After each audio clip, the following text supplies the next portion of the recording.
There is a moment in every room, every boardroom, every negotiation, every confrontation, where one person says nothing, while others fill the air with words. This person watches, listens, calculates. The world mistakes this silence for passivity. That is precisely the mistake quiet people want you to make. We live in a culture addicted to noise. Loud voices are rewarded with attention. Bold personalities dominate conversations. We have been conditioned to associate volume with power, to believe that the person speaking the most is the person leading the most. But history, psychology, and lived experience tell a fundamentally different story. Silence is not emptiness. Silence is architecture. The quiet person is not absent from the room. They are the most present person in it. While others perform, they absorb. While others react, they register. Every word spoken around them becomes data. Every emotional outburst becomes a revealed weakness. Every oversharing moment becomes a map, and quiet people read maps extremely well. Psychologists have long studied the relationship between self-regulation and strategic advantage. Individuals with high emotional discipline, those who do not feel compelled to respond immediately, defend constantly, or fill every silence, consistently demonstrate stronger decision-making under pressure. They are not disengaged. They are conserving. Every word they withhold is energy redirected inward, toward clarity and precision. Consider the most consequential figures across history in leadership, philosophy, warfare, and innovation. The pattern repeats itself with striking consistency. These were not the loudest voices of their era. They were the most deliberate ones. They understood something that the noise-dependent never grasp. Information flows toward the silent, and power follows information. There is a deeper psychological mechanism at work here. When you speak without filter, you reveal your fears, your insecurities, your priorities, and your limits. You hand people the exact tools they need to influence or manipulate you. Quiet people instinctively understand this.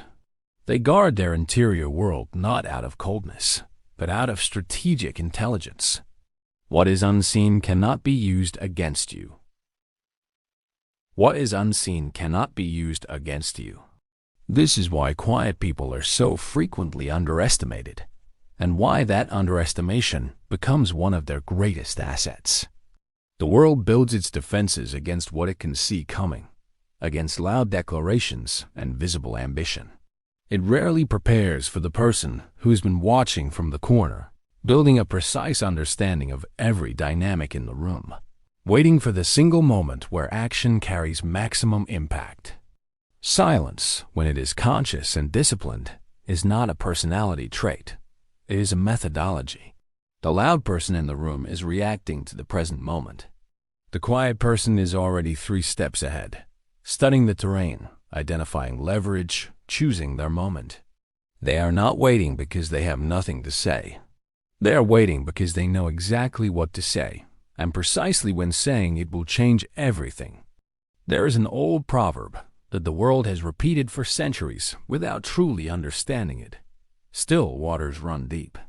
We say it casually, almost decoratively, but strip away the familiarity and the truth underneath is striking.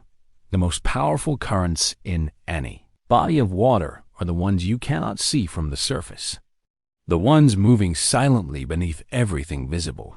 Quiet people are not still. They are deep. Here is what nobody tells you about being consistently underestimated. It is not a disadvantage. It is a throne. When the world does not see you as a threat, it stops guarding itself around you. People speak freely. Systems relax. Assumptions pile up in your favor. The underestimated person moves through spaces that the obviously ambitious person is locked out of. Because ambition, when worn loudly, triggers resistance. Quiet ambition triggers nothing. It simply arrives. One day, the room looks up and realizes the person they never watched closely has already reshaped everything around them. This is the paradox that the performance-driven world never reconciles. The less you need to be seen, the further you can go. Quiet people operate on a different time horizon. In a world obsessed with instant validation, with immediate likes, rapid responses, and visible momentum, they are playing an entirely different game. They think in years, while others think in moments. They build in silence, while others announce in noise. And when they finally move, the move is not impulsive. It is surgical. It carries the full weight of every observation they never voiced, every lesson they never broadcast, every plan they never revealed. This is why, when a quiet person finally speaks in a room full of noise, everything stops. Not because they demanded attention, because the precision of what they said made every previous word in the room feel irrelevant. There is a gravity to words that have been chosen carefully and held back deliberately. They land differently. They cut differently. But here's the dimension of this truth that transforms it from observation into a way of living. This is not about introversion. This is about intention. You do not need to be naturally quiet to embody this philosophy. You need to become deliberate. You need to develop the discipline withholding reaction until you have converted it into response. You need to build the patience to let others reveal themselves completely before you reveal yourself at all. You need to stop measuring your power by how much noise you make and start measuring it by how precisely you move. The world will always celebrate the loudest voice in the room. It will write about them, follow them, and react to them. But study the rooms that were actually changed throughout history, in business, in leadership, in human relationships, and you will find the same quiet signature behind every seismic shift. Not a declaration, a decision. Not a performance, a precision. Not applause, impact. The most dangerous people you will ever encounter will not announce themselves. They will not demand your attention or seek your validation. They will simply show up, calm, prepared, and completely clear on who they are and where they are going. Silence was never their weakness. It was always their weapon. Think about the quietest person in your life right now, at work, at home, or in your circle. Have you been mistaking their silence for weakness? Drop your answer in the comments, because the most dangerous realizations are often the quietest ones, and this might be yours.